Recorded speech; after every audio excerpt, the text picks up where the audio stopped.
Monday. I have a meeting in 3 minutes at 8:45, but I'm just here.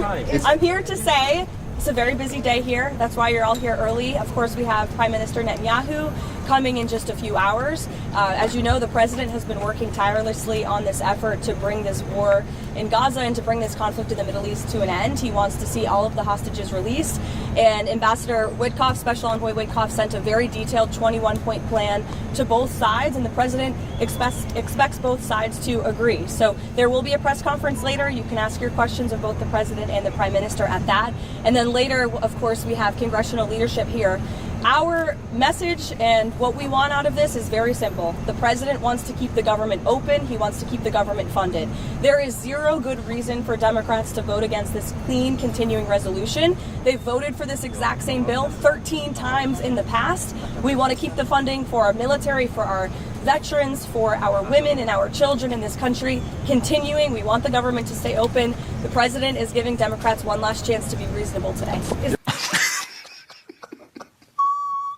Is the president there to negotiate with Democrats? Look, there is nothing to negotiate when you have a clean CR. Look, there are, of course, important policy discussions that can be had, but we are nearing a government shutdown and we are nearing a funding deadline, and the president wants to make this deadline. He wants to keep the government open. There is a press conference today with the Israeli Prime Minister. It signals, I think, that he's expecting there to be a deal announced, or at least that Netanyahu is going to accept the proposed plan. Is that the hope that the president has today? Look, the president knows and believes that this is as good of a plan as these sides are going to see. And that's why it's 21 points. It's very detailed. It's comprehensive. The president has been working tirelessly on this. He speaks to, Prime Minister Netanyahu all of the time. Of course, he's in constant correspondence, but he's also taken a lot of time to speak with our Arab partners and allies in the Middle East. He met with them at UNGA in New York City last week to hear them out. We've obviously had direct and indirect conversations with Hamas as well.